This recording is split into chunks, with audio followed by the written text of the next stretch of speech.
Om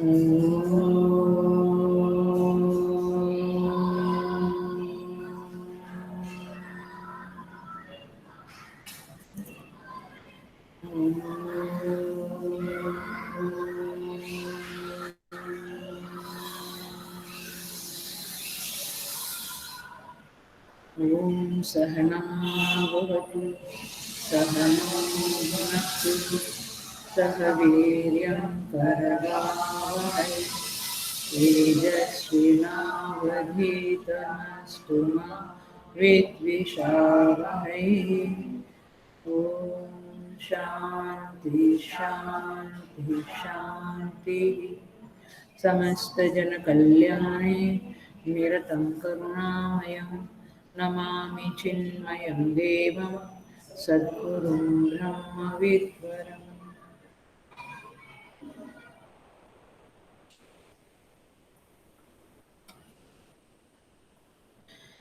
Okay, so I welcome you all with great love, great respect in this Ishavasya online सत्संग। अब हम पूर्णता की ओर काफ़ी बढ़ गए हैं। कहा था वैसे 31 तारीख को नहीं हुआ, अगले क्लास में करेंगे पूर्ण। आज हम देखते हैं 16 नंबर का मंत्र। ईशावास्य उपनिषद में शिष्य प्रार्थना करता है, जिसने यह जो 6 श्लोक थे 9 से 14, इसने कर्म और उपासना दोनों का समुच्चय किया है, समुच्चय किया है, और अब वह अपने अंत काल में है और उस समय में वह प्रार्थना करता है। पिछले क्लास में देखा, हिरण्मयेन पात्रेण सत्यस्यापि हितं मुखं तत्वं पूषन् अपावृणु सत्यधर्माय दृष्टये।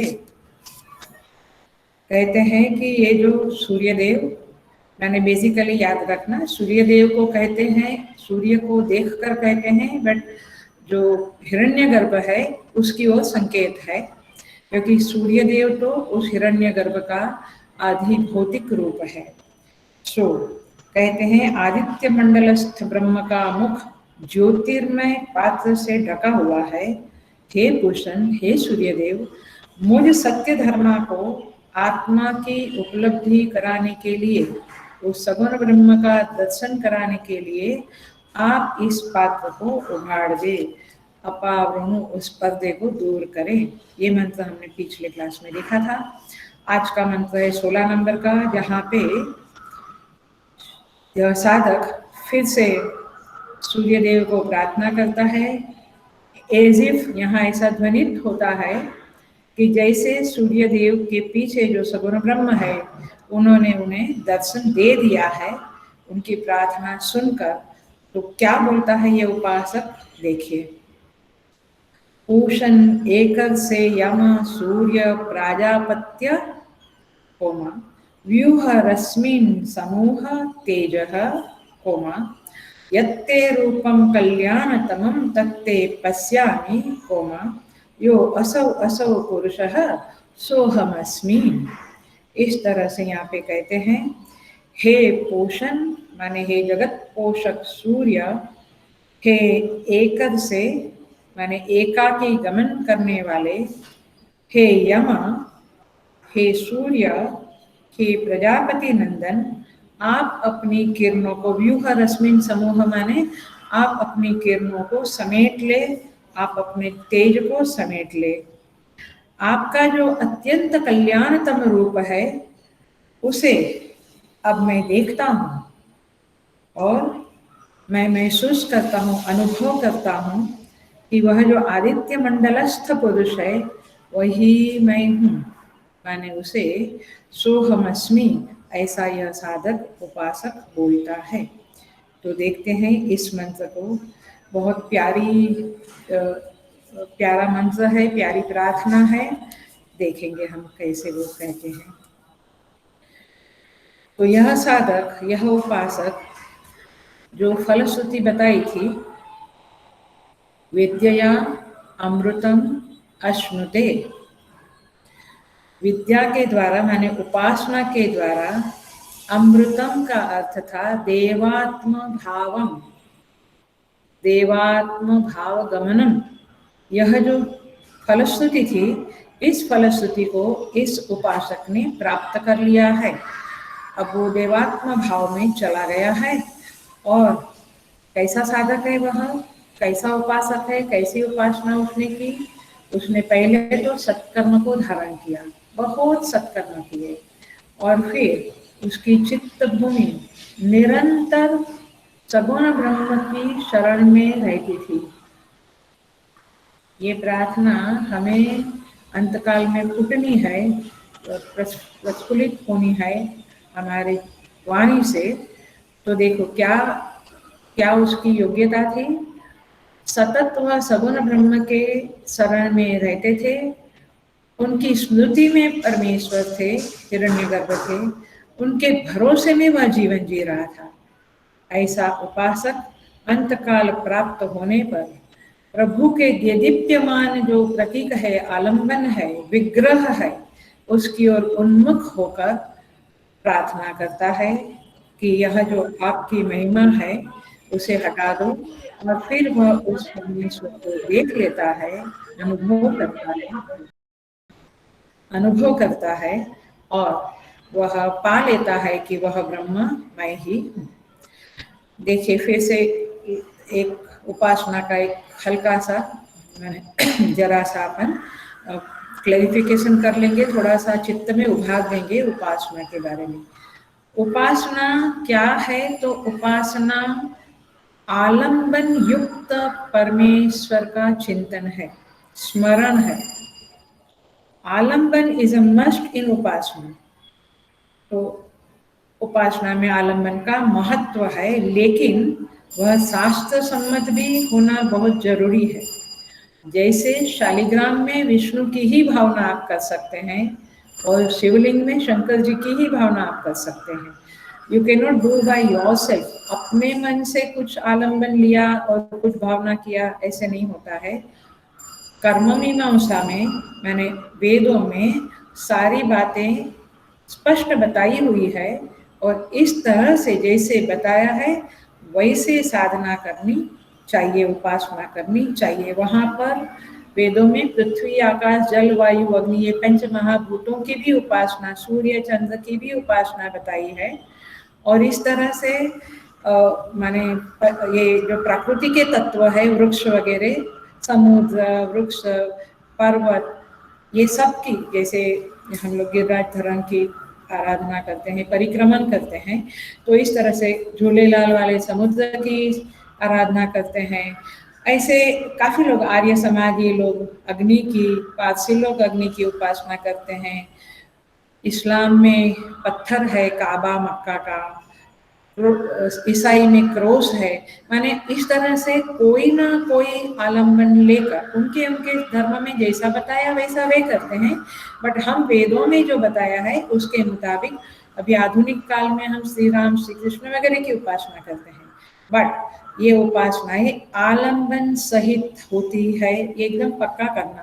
नहीं तो उपासना माने कुछ भी नहीं समझना है हमें।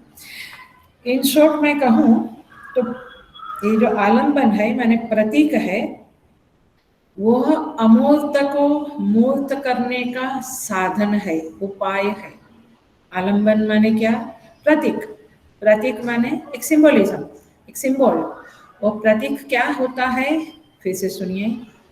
अमूर्त को मूर्त करके भावना करना, यह उपासना है। और यह प्रतीक का एक रोल है कि उस प्रतीक को देखते हुए हम प्रतीक जिसका है, जिस देवता का है या हिरण्यगर्भ का है, उनके प्रति हम अपने अटेंशन को डाल सके, हमारा ध्यान उस हमारे आराध्य दैवत में, उपास्य दैवत में जावे। इसके लिए कुछ मन को कुछ आधार चाहिए, ये चित्त को कुछ आधार चाहिए। उसका, उस आधार का नाम है आलंबन अथवा प्रतीक। ख्याल में आ रहा है? उपासना तत्व का रहस्य समझ में आ रहा है? सो ये उपासना होती है। तो देखिए मैं उसको लौकिक में जरा सा बताती हूँ। देश में किसी प्रकार का पूरे देश में शोक व्याप्त है, मैंने शोक जाहिर किया है, तो उस समय में क्या करते हैं, ध्वज को नीचे उतार देते हैं या आधा उतार देते हैं।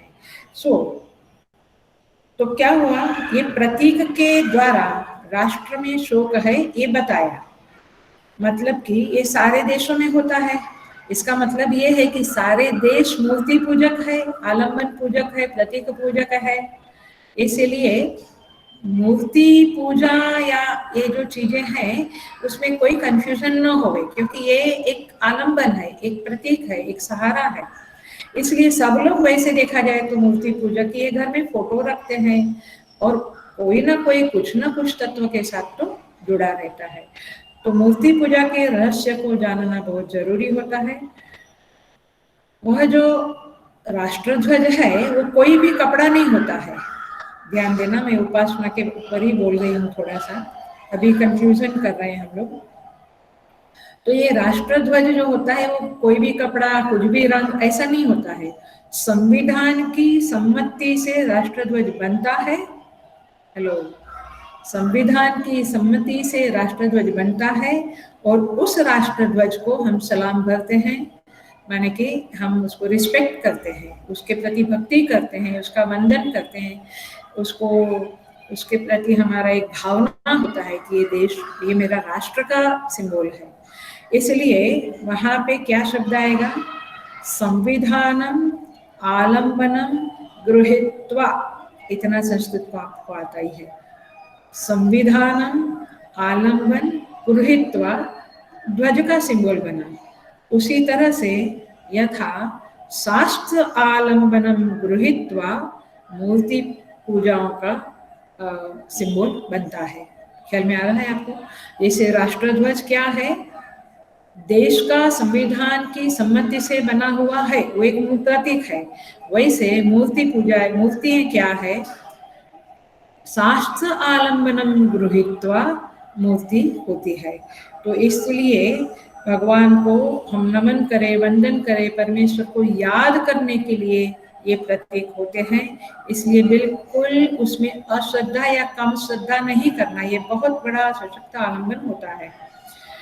सो इसलिए देखिए, ये उपासना हम करते हैं, वो परमेश्वर को पत्रम पुष्पम नहीं चाहिए, लेकिन जैसे राष्ट्रपति होते हैं, सेनाध्यक्ष होते हैं, वे 15 अगस्त या 26 जनवरी वगैरह मैंने समय में राष्ट्रध्वज को नमन करते हैं। तो क्या है, ये उनकी भक्ति का एक्सप्रेशन है, उनके सम्मान, उनके देश के प्रति जो सम्मान है उसका एक्सप्रेशन होता है।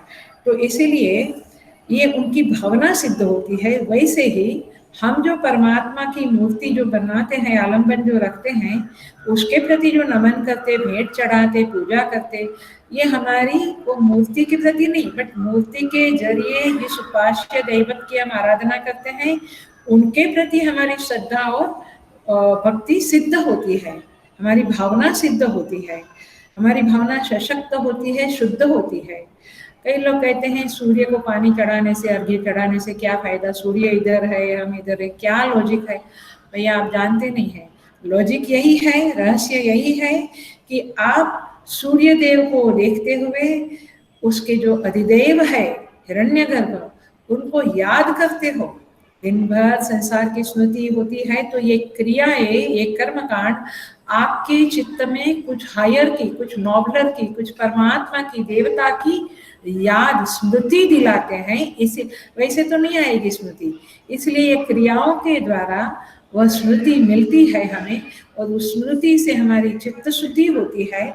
इसीलिए हम ये अर्घ्य वगैरह चढ़ाते हैं। तो उसके पीछे वही है, सूर्य को पहुंचे ना पहुंचे वो बात अलग है, लेकिन आपको वो याद आती है, स्मृति होती है, और आपकी जो कृतज्ञता की भावना है, पानी चढ़ाने से भगवान सूर्य को हम कृतज्ञता अर्पित करते हैं, तो आपका चित्त का अपलिफ्टमेंट होता है। यही उपासना का रहस्य होता है। इसलिए उपासना के ऊपर बहुत श्रद्धा रखें, भावना रखें और उपासना करें। यही किसी की ताकत है बिना उपासना के, वो बात अलग है, बट जनरली तो इस मंत्र में सूर्य देव का विग्रह है। सूर्यदेव भी शास्त्र सम्मत आलंबन है, प्रतीक है, और मंदिर में मूर्तियां भी शास्त्र सम्मत आलंबन है। तो अभी यह साधक सूर्य की ओर देखते हुए ये पांच संबोधन करता है, हम देखेंगे उसे। लेकिन एक बात बहुत ध्यान से सुने एंड पक्की करें कि यह जो सूर्यदेव को संबोधन है और प्रार्थना है, वह वास्तव में सूर्यदेव जिसका विग्रह है उस हिरण्यगर्भ को यह प्रार्थना है, पारिब्रह्म को प्रार्थना है, संबोधन है, क्योंकि सूर्य तो केवल उसका आलंबन है। ये बातें याद रखना बहुत जरूरी है, कंफ्यूज नहीं होना है। सो इस तरह से हम शुरू करते हैं। यहाँ पे पहला शब्द है पूषण। पोषण शब्द का अर्थ होता है पोषण करने वाला। पोषणम, अनुग्रहम, ये दो शब्द है यहाँ पे।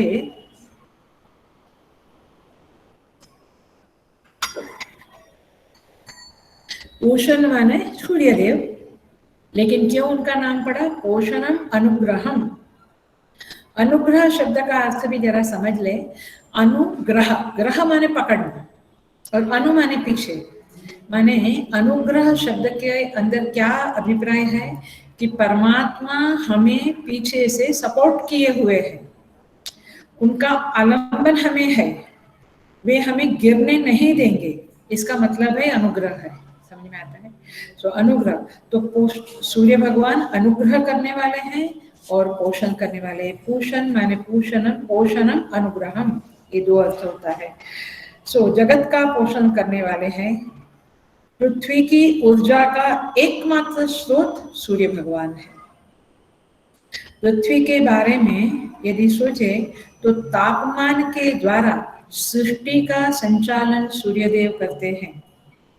उन्हीं से वर्षा बनती है, वायु बहता है, मेघ बनता है और जीवन तापमान के इर्द गिर्द चलता है।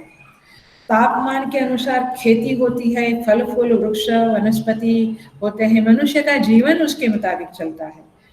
इसलिए पेड़ लगाने से आम अमरूद जामुन नहीं होते हैं, लेकिन गर्मी चाहिए तब होते हैं। तो गर्मी कौन देता है? सूर्य भगवान। इसलिए सूर्य भगवान अकेले सारे जगत का पोषण करने वाले हैं। इसलिए कवि कहते हैं ये मनुष्य तुम गर्व मत करो, क्योंकि खेत जोतने से खेती नहीं होती है, सूर्यदेव की कृपा से, अनुग्रह से खेती होती है। इसलिए सूर्यदेव को क्या कहा? पोषण माने पोषण करता और अनुग्रह करता। उनका अनुग्रह हमारे साथ साथ चलता है। आगे बढ़ते हैं। दूसरा शब्द है एक से। एक ऋषि, ऋषि का संबोधन ऋषि हो गया है। एक ऋषि, एक माने एक, ऋष धातु का अर्थ है ज्ञान और गति। ऋष धातु का क्या अर्थ है? ज्ञान और गति। इसलिए ऋषि शब्द में यह ज्ञानवान का अंडरस्टैंडिंग है। तो भगवान सूर्यदेव एक अकेले हैं, निराले हैं, उनके जैसा और कोई नहीं है, एक अद्वितीय है। इसलिए कहते हैं पितासि लोकस्य चराचरस्य त्वमस्य पूज्यस्य गुरुर्गरीयान् न तत्समो अभ्यधिक कुतोऽन्यः लोकत्रयेऽप्य प्रतिमा प्रभाव। आपके जैसा और कोई नहीं है, भगवान सूर्य के जैसा कोई नहीं है। वो अकेले गमन करते हैं और अकेले ही सारे जगत का पोषण करते हैं। इसलिए उनको कहा है एक से। और गच्छति, ऋष माने गच्छति, गति, चलते रहते हैं, चलते रहते हैं, इसलिए उनको कहा है एक से। आगे बढ़ते हैं। कहते हैं यम, तीसरा संबंध भगवान भाष्यकार यहाँ पे कहते हैं एक से माने एक एव ऋषि गच्छति, ऋषति गच्छति इति एक से। तीसरा शब्द है यम। यम शब्द का अर्थ है संयमतां अहम। भगवान भाष्यकार कहते हैं यम माने संयमतां अहम, जो संयमन करते हैं, सारे जगत का शासन करते हैं, वे है सूर्य भगवान। कैसे करते हैं? क्योंकि सूर्य भगवान, वैसे यम शब्द का अर्थ यमराज भी होता है, बट यमराज और सूर्य माने एक ही है। सो दिन की जो दिनचर्या है वह सूर्य भगवान के अनुसार चलती है, और रात्रि की दिनचर्या भी सूर्य भगवान के अनुसार चलती है। इसलिए उनको यम कंट्रोल करने वाले, मतलब ये कि हम मनुष्यों का और प्राणियों का, सभी का, पशु पक्षी सभी के श्रम और विश्राम का विभाजन करने वाले सूर्य देव है। ये विभाजन करना ही उनका यमन है, संयमन है। और ये सारी सृष्टि के लिए, सारी सृष्टि की दिनचर्या, सारे प्राणी की दिनचर्या, वृक्षों की दिनचर्या इस सूर्य देव के कारण होती है। और उनका प्रशासन ऐसा है कि हमें पता भी नहीं लगता है कि वे हमारे ऊपर शासन कर रहे हैं। इसलिए उनको यम नाम से पुकारा गया है। ये उपासकों में यम नाम से कहते हैं। वैसे तो उस सूर्य के पीछे जो हिरण्यगर्भ है वही शासन करता है। तो इस तरह से भी हम देख सकते हैं, क्योंकि श्रुति माता क्या कहती है कठोपनिषद की, बीसास्मात् वातः भवति बीसो देति सूर्यः बीसास्मात् इंद्रश्च अग्निश्च मृत्युर्धावति पंचमा। इस भय से, इस परमात्मा के शासन से सूर्य चलते हैं, इंद्रदेव चलते हैं। चलते माने अपने अपने कार्य में मगन रहते हैं, अपने कार्य में कभी भी वे पीछे हट नहीं करते हैं। और मृत्युर्धावति पंचमा, और मृत्यु भी अपना कार्य ठीक तरह से करती है। तो इस तरह से यह अद्भुत शासन है सूर्यदेव का, इसलिए उनको कहा यम। तो यम शब्द से शासन हुआ। आगे कहते हैं सूर्य। ये सूर्य शब्द का अर्थ भगवान भाष्यकार कहते हैं रश्मीनाम प्राणानाम रसानाम च स्वीकरणात् सूर्यः। क्या कहते हैं? रश्मीनाम प्राणानाम रसानाम। रश्मि, रश्मि माने किरण, प्राण माने ऊर्जा, और रस माने रस। इन तीनों का वे स्वीकार करते हैं। स्वीकार करते हैं माने इन तीनों को वे अपने पास लेते हैं। देखिए सूर्यदेव क्या करते हैं, रश्मि को, शाम को, किरणों को समेट लेते हैं, माने अपने पास लेते हैं, और ऊर्जा भी समेट लेते हैं। सूर्य भगवान नहीं तो ऊर्जा हमारी कम कम कम होती है, तो ऊर्जा को भी समेट लेते हैं। और रस, ये जो वनस्पति फल वगैरह है और पृथ्वी वगैरह में से रस को सुखा देते हैं। सूर्य की गर्मी क्या करती है? रस को सुखा देती है। इसलिए स्वीकरणा माने रश्मि, प्राण और रस का स्वीकार करते हैं, इसलिए उनका नाम पड़ा है Surya. That is one thing. दूसरा एक अर्थ है सुष्ठु ईरयति प्रेरयति इति सूर्य। सुष्ठु माने अच्छी तरह से हमें प्रेरित करते हैं।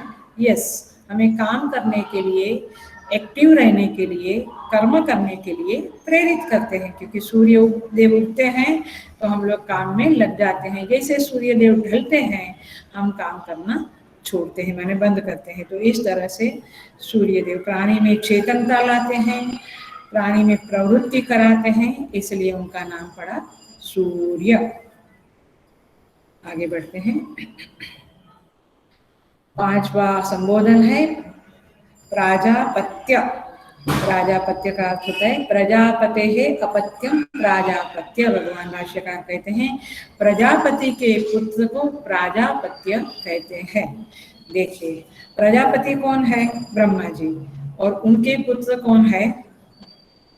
जो ब्रह्मा जी ने दो प्रकार के पुत्रों को उत्पन्न किया, एक तो प्रवृत्ति मार्ग वाले और एक निवृत्ति मार्ग वाले। प्रवृत्ति मार्ग वाले जो लोग थे वे प्रजापति कहलाए, और निवृत्ति मार्ग वाले सनक सनकादि वगैरह सन्यासी कहलाए। तो यहाँ पे कश्यप प्रजापति जो है उनकी पत्नी अदिति के द्वारा ये 12 आदित्य उत्पन्न हुए, उसमें one of the Aditya is Surya भगवान, इसलिए उनका नाम प्राजापत्य पड़ा। प्रजापति के पुत्र के कारण प्राजापत्य पड़ा। तो इस तरह से ये प्राजापत्य वैसे कश्यप पुत्र है और सूर्य देव है, लेकिन प्रार्थना देखो, ये प्रार्थना एक देवता को होती तो वो एक अलग उपासना हो जाती थी। लेकिन यहाँ पे उस देवता जिसका विग्रह है, मैं फिर से बोलती हूँ, आप अपनी उपासना में इस बात को एकदम क्या कहें, एकदम दृढ़ कर देना, पक्का कर देना, क्योंकि हम उपासना जिसकी करते हैं उसको याद करना, माने उसका विग्रह इसलिए है कि वो हमें उनकी याद दिलावे, हमारे आराध्य दैवत की याद दिलावे, इसलिए है। तो यहाँ पे ये दिखने वाला सूर्य जो है उनकी उपासना नहीं है, लेकिन वह विग्रह जिस कार्य ब्रह्म का है, सगुण ब्रह्म का है, हिरण्यगर्भ का है, उनकी उपासना यह करता है साधक। और इसलिए यह सूर्योपासना का प्रकरण नहीं है, ये कार्य ब्रह्म हिरण्यगर्भ का प्रकरण चल रहा है, प्रार्थना चल रही है, ये याद रखना। तो इस तरह से प्राजापत्य, ये प्रजापति को संबोधन करता है ये उपासक। और इन संबोधनों के द्वारा क्या कहता है देखते हैं हम। कहते हैं व्यूह रश्मिन समूह, व्यूह रश्मिन समूह तेजः, तुम अपने रश्मियों को माने किरणों को और तेज को समेट लो, ऐसा कहता है ये साधक। व्यूह शब्द का अर्थ होता है विगमय, विगमय, गमय माने जाना, विगमय माने अपनी तरफ लेना, अपनी तरफ आना। तो और समूह शब्द का अर्थ होता है एकीकुरु, समूह शब्द का अर्थ होता है एकीकुरु, एकत्र करो, माने तात्पर्य होता है उपसंहार करो आपके किरणों का और आपके तेज का, हे प्रभु आप उपसंहार करें, ऐसे यहाँ पे प्रार्थना है। क्योंकि पिछला मंत्र में भी देखा था, 15वां मंत्र में, कि आप उपसंहार करें, माने आपके जो ढक्कन है, ढक्कन माने किरण, माने इंडिविजुअल साधना में लेंगे तो अहंकार याद आता है ना, पिछले क्लास में कहा था, तो उसको हटाओ। तो यहाँ पर भी फिर से ये कहता है साधक कि आप ये रश्मियों को हटाओ, माने ढक्कन को हटाओ, पर्दे को हटाओ, ताकि मैं अपने आराध्य दैवत हिरण्यगर्भ का दर्शन कर सकूं। तो यहाँ पे कहते हैं कि आपके तेज को हटाओ, क्योंकि यह तेज जो है ये अहंकार का बहुत बड़ा तेज होता है, अहंकार का एक बड़ा ताप होता है, तो उसको आप हटाओ। देखो अर्जुन भी भगवान को 11वें अध्याय में कहता है पश्यामि त्वां दुर्निरीक्ष्यं समन्तात् दीप्तानलार्कद्युतिमत् प्रमेयम्। आपका जो रूप है, श्री कृष्ण को कहते हैं अर्जुन, आपका जो रूप है दुर्निरीक्ष्यम, देख नहीं सकता हूँ क्योंकि बहुत तेज है, बहुत ही चमक है। दीप्तानलार्कद्युतिमत् प्रमेयम्, बहुत सब कुछ दीप्त है। पश्यामि त्वां दीप्तहुताशवक्त्रं स्वतेजसा विश्वमिदं तपन्तम्, आपके तेज से विश्व तप रहा है और आपका तेज दीप्त है, इसलिए भगवान को कहते हैं तेनैव रूपेण चतुर्भुजेन सहस्रबाहो भव विश्वमूर्ते।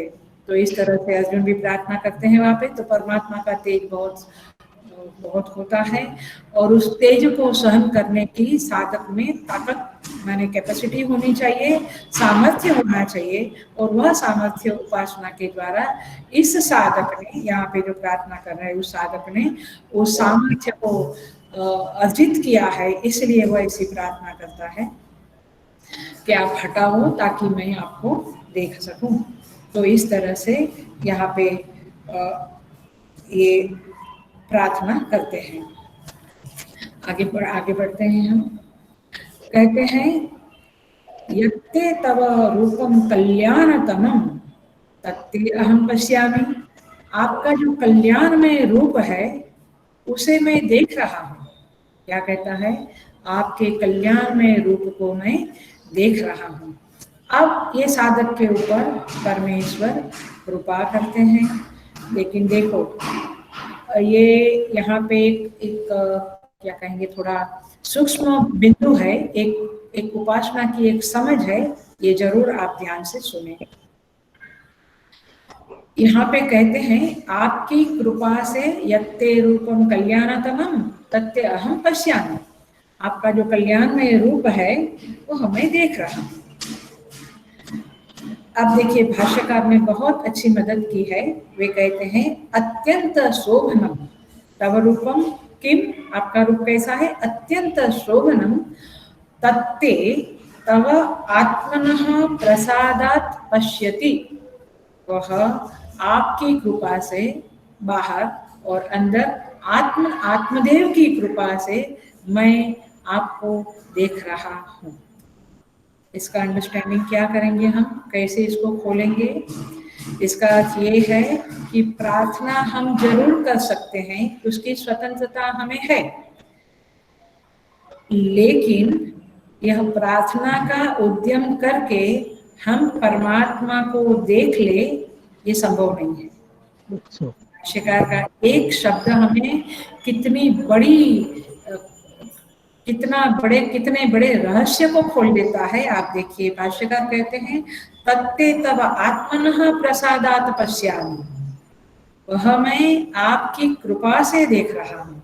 माने प्रभु दर्शन में, आत्म साक्षात्कार में, जो भी कहो, दो हेतु है। एक हेतु है कृपा का आवाहन प्रार्थना के द्वारा हम करें, प्रार्थना करें माने उपासना करें, कृपा का आवाहन हम प्रार्थना के उद्यम से करें।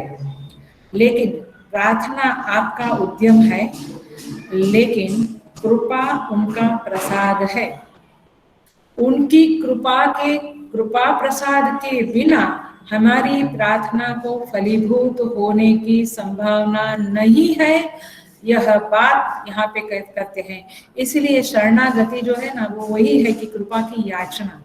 इसलिए शरणागति का भक्ति में, उपासना में बहुत महत्व है कि प्रभु आप कृपा करें। मैं तो प्रार्थना करता हूँ, लेकिन प्रार्थना सुनी गई अथवा सुनी जाती है तब जब प्रभु कृपा प्रसाद करते हैं।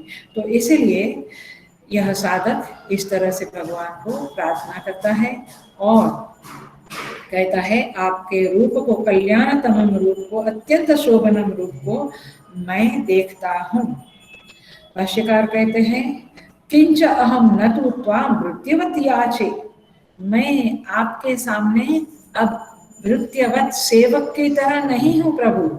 जैसे वो याचना किया और प्रभु ने दर्शन दिया, तो वो कहता है अब मैं आपके सामने सेवक की तरह नहीं हूँ, अब मैं स्वयं में हीनता दीनता का अनुभव नहीं करता हूँ। अब मेरे इष्ट देव जो है वही मैं अपने आप को समझता हूँ। माने मुझ में और मेरे इष्ट देव में, आराध्य दैवत में, हिरण्यगर्भ में कोई फर्क नहीं है, ऐसा मैं समझता हूँ। यहाँ कहते हैं किंच हम न तु त्वां मृत्युवत याचे, मैं दीनहीन होकर अब नहीं हूँ, प्रार्थना नहीं करता हूँ, क्योंकि अब मैंने आपको देख लिया। अर्थात ये है, यहाँ पे कहते हैं यो असौ असौ पुरुषः सोहमस्मि, यह करके यह पुरुष जो है, माने परम तत्व जो है, आत्मदेव जो है अथवा हिरण्यगर्भ जो है, वह सो अहम अस्मि, वह मैं ही हूँ, ऐसा मैं अनुभव करता हूँ। मतलब ये हुआ, अभी फिर से आपको ध्यान से सुनना पड़ेगा, एकदम ध्यान से सुनना पड़ेगा।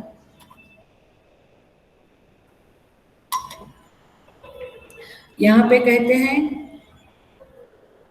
आचार्यगण हमें समझाते हैं आनंदगिरी टीका में कि यहाँ सोपाधिक एकता की अनुभूति करता है यह साधक, अद्वैत की अनुभूति नहीं है, याद रखना। अद्वैत की अनुभूति कब होती है? ज्ञान के द्वारा होती है ना।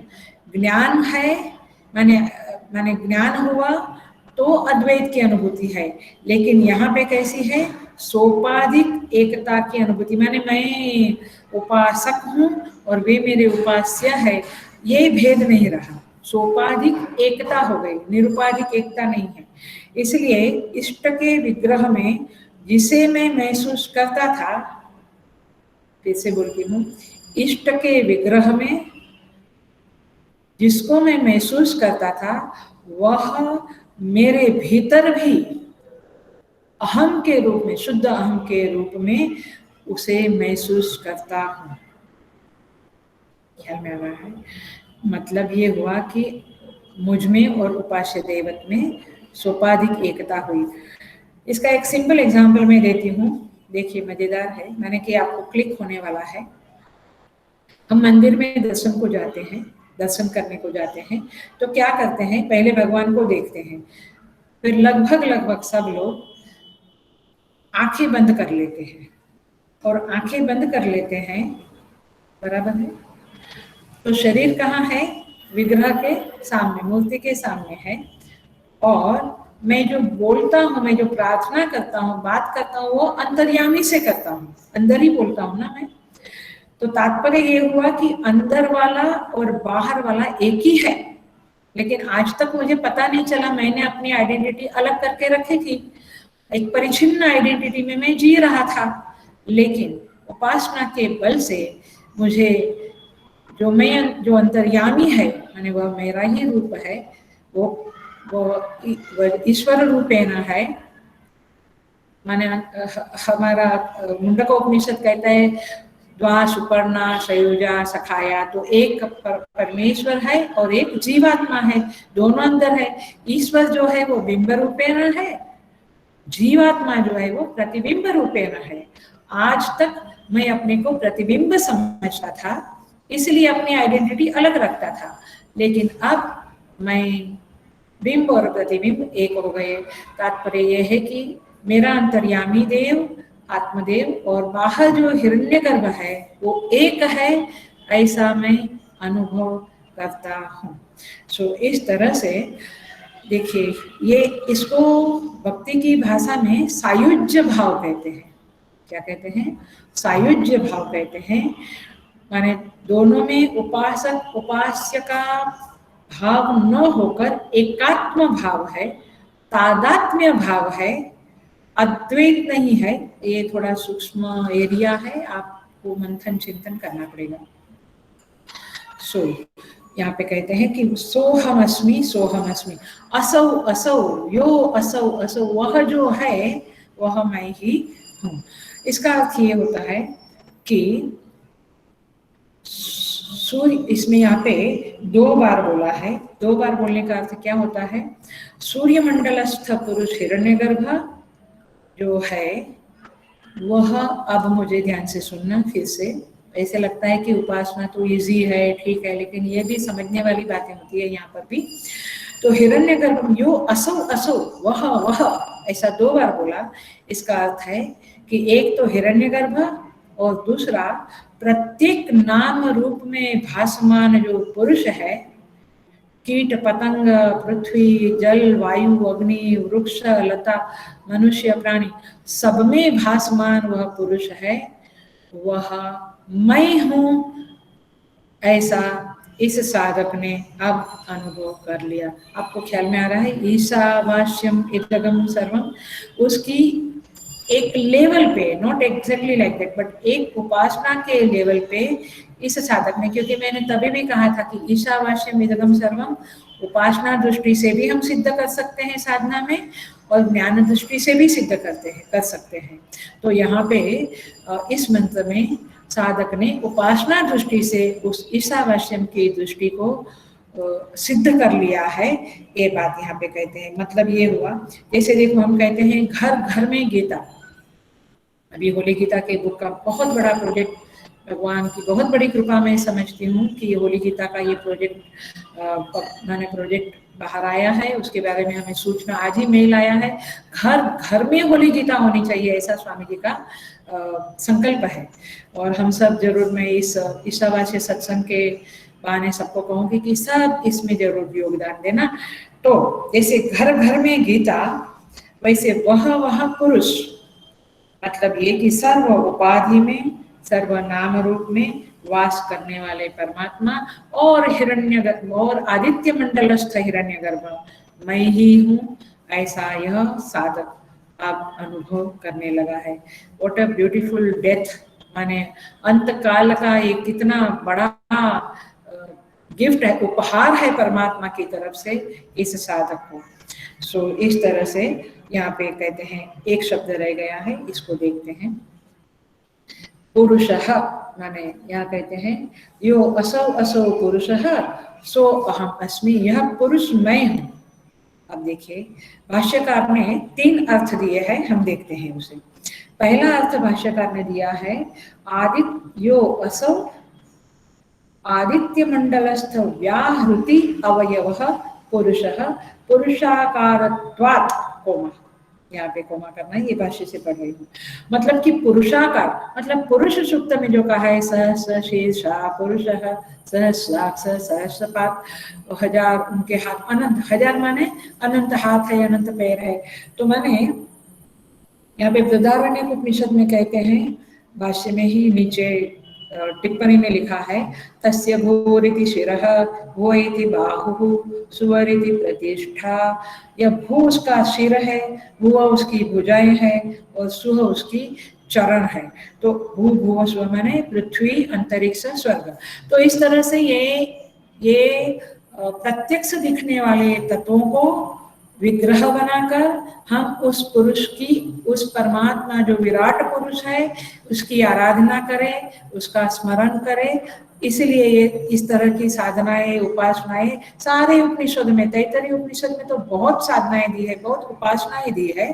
तो इसलिए इस तरह की उपासना है। तो पुरुषाकार, ये पुरुष कौन है? विराट पुरुष है। असाधक अपने को अब विराट पुरुष मानने लगा है। मुझे लगता है कि हम तो सोच भी नहीं सकते, हम सोचेंगे कि मैं विराट पुरुष। लेकिन जब हमारी उपासना पकेगी, माने एकदम मैच्योर हो जाएगी, एक अपनी सीमा पे पहुंचेगी, तब हम जरूर इस अनुभव को पा सकेंगे, कर सकेंगे। दूसरा माने पुरुषाकार, ये व्याहृति के द्वारा समझाया है। दूसरा है पूर्णम व अनेन प्राणबुद्ध्यात्मना जगत समस्तम इति पुरुषः। माने प्राण और बुद्धि के द्वारा समस्त जगत को वे पूर्ण किए हुए हैं। माने बाहर जगत को ही, जो स्पेस दिखता है उसको ही पूर्ण किए हुए नहीं, हमारे प्राण बुद्धि और हमारे जो व्यक्तित्व है वहां उसको भी पूर्ण किए हुए हैं और बाहर भी है। माने सर्वत्र वह पूर्णतया व्याप्त है। ये व्याप्त भावना को कहना है। अथवा वेदांत की भाषा में कहूँ तो अधिष्ठानत्वात्, वे अधिष्ठान रूप से सर्वत्र विराजमान है, व्याप्त है, इसलिए उनको पूर्ण कहा है। पूर्ण शब्द का अर्थ जैसे बर्तन में पूरा भर दिया बर्तन पानी से या दूध से, ऐसा नहीं समझना है। पूर्ण शब्द का अर्थ है अधिष्ठान रूपेण। इसी मैं खाली हिंट देती हूँ, इसी सेंस में यदि आप पूर्णमद पूर्णमिदम वाला जो श्लोक है हमारा, उसको सोचना, बहुत प्यारा श्लोक है। उस श्लोक में भी पूर्ण शब्द का अर्थ अधिष्ठान करके करोगे तभी वो श्लोक का रहस्य अथवा वो श्लोक खुलेगा, अन्यथा नहीं खुलेगा। आप ये कल्पना नहीं करना कि एक जग में पानी भरा है, पूर्णतया भरा है, ऐसा सब नहीं है। अधिष्ठानत्वात्। तीसरा अर्थ है माने आप सारा जगत उसी से परिपूर्ण है, आप्यायित है, ऐसा कहते हैं। तीसरा शब्द है भगवान भाष्यकार देते हैं पुरी शयनाद्वा पुरुषः सोहमस्मि भवामि। पुरी शयनाद्वा, हमारा गीता में प्यारा श्लोक आता है नवद्वारे पुरे देहि, नवद्वारे पुरे देहि। भगवान कहते हैं वहां पे नवद्वार में, ये नवद्वार रूपी शरीर में देही जो आत्मा है, जीवात्मा है, वह स्थित है, रहता है वहां पे। इस तरह से नवद्वारे पुरे देहि नैव कुर्वन्न कारयन्। तात्पर्य ये है कि पुरुषेण अर्थात निश्चेष्ट रूप से, बहुत बार ये शायद कह चुकी हूँ मैं, शयन करता है का अर्थ सो गया नहीं है, निश्चेष्ट रूप से वो रहता है और वही एक तत्व है जो सदा विश्राम में रहता है। बाकी सारा कुछ उसके अलावा जो कुछ है वह श्रम में रहता है, माने एक्टिव रहता है, क्रियाशील रहता है। लेकिन यह परमात्मा जो पुरुषेनाथ पुरुष जो है वो निश्चेष्ट, क्रिया रहित, अक्रिय, निष्क्रिय रहता है। योग निद्रा में रहते हैं और प्रभु हमारे और निष्क्रिय रहते हैं। देखिए, इसका अर्थ ये भी कर सकते हैं, ईश्वर सर्वभूतानां हृदय से अर्जुन तिष्ठति। तिष्ठति हृदय में बैठे हैं, रहते हैं, लेकिन क्या करते हैं? भ्रामयन् सर्वभूतानां यंत्रारूढ़ानि मायया। और सारे लोग घूमते हैं, वे बैठे, उनकी सन्निधि में सब कुछ हो रहा है। यही बात सर्वस्य चाहम हृदि सन्निविष्ट मत्त स्मृति ज्ञानम अपोहनम च। भगवान कहते हैं गीता के 15वें अध्याय में, सर्वस्य चाहम हृदि सन्निविष्ट। सन्निविष्ट माने बस स्थित है।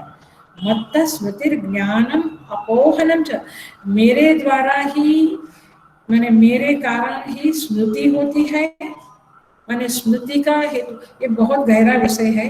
हमने कभी इसके बारे में पूछा है, स्वामी जी से बातचीत की है, बहुत गहरा विषय है। मेरे कारण ही स्मृति है। आप सोचना, फिर से मैं कहती हूँ, उपासना इजी नहीं है, उसमें बहुत गहरे हीरे मोती है, बहुत कुछ सोचने जैसा है। मत्त स्मृति, मेरे कारण स्मृति होती है, इसलिए कहते हैं यस्य स्मरण मात्रेण ज्ञानम उत्पद्यते स्वयं तस्मै श्री गुरुवे नमः। गुरु गीता में श्लोक है, यस्य स्मरण मात्रेण ज्ञानम उत्पद्यते स्वयं, जिसका स्मरण करने से ज्ञान होता है। तात्पर्य यह है, स्मृति उनके कारण है, ज्ञान उनके कारण है, और अपोहनम च, विस्मृति भी उनके कारण है। ओ, तो हम भूल जाते हैं वो भगवान के कारण, हाँ भगवान के कारण, ऐसे नहीं सोचना है। विस्मृति का अर्थ ये होता है वहां पर कि हमारे जीवन में जो कुछ दर्दनाक घटनाएं होती है, पीड़ाजनक प्रसंग होते हैं, उसकी जो विस्मृति कराते हैं। हमने देखा है कि समय के बढ़ते बढ़ते चीजें, जो दुख है वो शांत होता है, तो विस्मृति का हेतु भी परमात्मा है। एनीवे, पूरी शयनाथ का अर्थ होता है परमात्मा अंदर रहकर स्वयं अक्रिय निष्क्रिय रहते हैं, और ये सारा कुछ उनके कारण, धड़कन होती है, रक्ताभिसरण होता है, ब्लड सर्कुलेशन, माने शरीर का भी सारा कारोबार और मन का भी सारा कारोबार, सब कुछ परमात्मा के कारण होता है। तो इस तरह से यह पुरुष शब्द का अर्थ 3 शब्द है, पुरुषाकारत्वात्, पूर्णत्वात् और पुरुषयनात्, ये 3 अर्थ पुरुष शब्द का है। तो अब ये साधक जो है, उपासक है, ये अपने आप को अब बिल्कुल एकात्म भाव में स्थित हुआ है, तादात्म्य भाव में सोपाधिक एकता का अनुभव करता हुआ अब वह आगे कहता है, वायुरनिलम अमृतम अथेदम भस्मान्तगम शरीरम ओम क्रतो स्मर कृतगम स्मर, क्रतो स्मर कृतगम स्मर। यह साधक कहता है, अब वायुर अनिलम अमृतम अथेदम, अब मेरा प्राण, वायु माने प्राण, मैं आगे के श्लोक में प्रवेश कर चुकी हूँ, पूरा नहीं करूंगी, डोंट वरी, लेकिन प्रवेश कर चुकी हूँ, क्योंकि मोस्ट अगले क्लास में हम पूरा करने की पूरी कोशिश करेंगे। सो यहाँ पे वायु शब्द का अर्थ है व्यक्तिगत वायु, माने प्राण, माने अब मेरा प्राण, इंडिविजुअल व्यष्टि का प्राण सर्वात्मक वायु रूप सूत्रात्मा को प्राप्त हो जावे, माने वह जो अमृतम अनिलम है, समष्टि वायु है, उसमें प्रविष्ट हो जावे। यह साधक इस ईगर, क्योंकि उसका पर्पस पूरा हो गया, उसको जिंदगी में आत्म दर्शन करना था, परमात्मा का दर्शन करना था, वो पूरा हो गया, तो इसलिए अब वो संतुष्ट है, और वो ही इज ईगर, वो कहता है, इज रेडी ऑल्सो, वो कहता है कि अब मेरा ये प्राण समष्टि वायु में, समष्टि प्राण में प्रविष्ट हो जावे। और प्राण माने सूक्ष्म शरीर, जरा सा याद रख लेना, अगले क्लास में तो कहूंगी। प्राण माने सूक्ष्म शरीर। अब मेरा सूक्ष्म शरीर, मेरे आराध्य दैवत हिरण्यगर्भ, जो भी हिरण्यगर्भ भी समष्टि सूक्ष्म शरीराभिमानी है, चेतन है, तो मेरा प्राण अभी सर्वात्मक समष्टि प्राण में लीन हो जावे, और मेरा शरीर जो स्थूल शरीर है वह अब भस्मीभूत हो जावे। ये पहली लाइन का अर्थ है। दूसरी लाइन में कहते हैं, ओम क्रतो स्मर कृतगम स्मर, क्रतो स्मर कृतगम स्मर। हे मेरे संकल्पात्मक मन, क्रतु का अर्थ होता है संकल्पात्मक मन, उसका थोड़ा डिटेल बाद में समझाऊंगी। बट क्रतु शब्द का अर्थ होता है संकल्पात्मक मन, अथवा क्रतु माने बेसिकली यज्ञ, बट यज्ञ में हमेशा संकल्प करना पड़ता है, इसलिए संकल्पात्मक मन ऐसा शब्द यहाँ पे किया है। शतक्रतु शब्द आपको याद होगा, इंद्र भगवान का शतक्रतु नाम है। अब तू स्मरण कर, कहते हैं क्रतुः स्मर, अब तू स्मरण कर हे मेरे मन, अब तू स्मरण कर, अपने किए हुए का स्मरण कर। यहाँ दो शब्द है, क्रतु और कृतगम। तू स्मरण कर, अपने किए हुए का स्मरण कर। तो देखो यहाँ पे दो शब्द है, इसका क्या अर्थ होता है हम देखेंगे। क्रतु शब्द का अर्थ होता है जो हमने यज्ञ वगैरह किया है उसका स्मरण कर, और कृतगम शब्द का अर्थ होता है जो ध्यान जप किया है उसका स्मरण कर। इस तरह से आनंद गिरी टीका में बताया गया है। तो यहाँ पे कहते हैं इस तरह से, हे मेरे मन, क्योंकि अब पूरा हो गया है, अब वो सिद्धांत लागू पड़ता है, कौन सा, अंत समय का, अंत समय की स्मृति का। तो देखिए यहाँ पे कहते हैं कि सृष्टि के प्रारंभ में परमेश्वर के संकल्प से, प्रभु भी सत्य संकल्प है, सभी प्राणियों के शरीर अपंचीकृत पंचमहाभूतों से बने हैं। अपंचीकृत पंचमहाभूत से शरीर बना। अब उस, जरा सा ध्यान देना, मैं नेक्स्ट मंत्र की भूमिका बना रही हूँ, फिर मैं छोड़ देती हूँ, लेकिन भूमिका सुन लीजिए। तो अपंचीकृत पंचमहाभूत से जो शरीर बने हैं, उस अपंचीकृत पंचमहाभूत का जो कारण है वह है अव्यक्त प्रकृति, जो भी कहो, अथवा मूल अविद्या। तो यह जो मूल अविद्या है जिसके कारण हमें जन्म मरण के चक्र में जाना पड़ता है, और तुला अविद्या ये उसका कार्य है, उसका तुला अविद्या से हम ग्रस्त रहते हैं, जन्म भर जीवन भर हम तुला अविद्या में रहते हैं। तुला अविद्या माने व्यवहार की वगैरह अविद्या। तो ये मूला अविद्या है, वह केवल और केवल, ध्यान से सुनना, केवल और केवल ब्रह्म ज्ञान से निवृत्त होती है।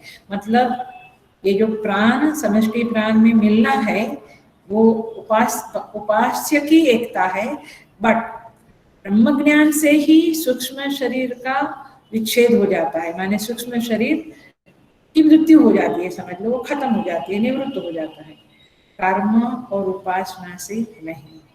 इसलिए यहाँ पे अद्वैत या अभेद दर्शन नहीं हुआ है, कर्म और उपासना से तुला विद्या में मदद मिलती है। तो परमात्मा का साक्षात्कार किए हुए मनुष्य का सूक्ष्म शरीर मूल कारण अविद्या के नष्ट होने से सदा के लिए नष्ट होता है, लेकिन जिसको ज्ञान नहीं हुआ है, ब्रह्म ज्ञान, उसका सूक्ष्म शरीर सदा के लिए नष्ट नहीं होता है। वो सायुज्य भाव को प्राप्त करके देवलोक जाता है या ब्रह्मलोक जाता है, आगे उसको ब्रह्म विद्या प्राप्त होती है, फिर मुक्ति मिलती है, वो स्टेप होता है। इसलिए ये थोड़ा सा ध्यान रखना कि उपासना से यह मूला विद्या नष्ट नहीं होती है। इसीलिए जिसकी मूला विद्या नष्ट नहीं हुई है, मूल अविद्या नष्ट नहीं हुई है, उनके सूक्ष्म शरीर शुभाशुभ कर्म के अनुसार, शुभ अशुभ कर्म के अनुसार उत्तम अधम योनि को प्राप्त होते ही है, चाहे कितना बड़ा उपासक हो। वो देवलोक में जाकर देवत्व को प्राप्त करेगा। विद्या देवात्म भावम अश्नुते प्राप्नोति, ये हमने देखा फल, तो यही फल यहाँ पे दिखता है, बट नॉट अज्ञान निवृत्ति, वो नहीं होता है, ये खास ध्यान रखना। तो इसलिए उत्तम अधम योनि ऊर्ध्वं गच्छन्ति सत्वस्थाः, मध्ये तिष्ठन्ति राजसाः, जघन्य गुणवृत्तिस्थाः, अधो गच्छन्ति तामसाः। तो इस तरह से जाता है। अब एक पॉइंट बताती हूँ, फिर पूरा करते हैं। तो इसीलिए जब उसको जाना ही है उत्तम अधम योनि में, तो ये अपने मन को कहता है कि तू शुभ शुभ किया हुआ स्मरण कर, तूने जो शुभ शुभ कर्म किए हैं उसका स्मरण कर और परमात्मा का स्मरण कर। इसलिए क्योंकि गीता का बार बार बोलती मैं, यम यम वापि स्मरण भावं त्यजत्यन्ते कलेवरं तम तमेवैति कौन्तेय सदा तद्भाव भावित। जो स्मृति अंतकाल की होती है उसी के मुताबिक जीवात्मा अथवा साधक उस योनि में जाता है, तो देवलोक में भी जाता है, तो देवत्व की प्राप्ति करता है। तो इसीलिए यह अंतिम स्मृति सुधारने की बहुत जरूरत है और उसमें सावधानी की भी बहुत आवश्यकता है। इसलिए मुमूर्षा अवस्था में, मृत्यु की अवस्था में, मुमूर्षा अवस्था में परमात्मा से यह प्रार्थना करना जरूरी है, हिरण्मयेन पात्रेण। लेकिन कब होगी प्रार्थना?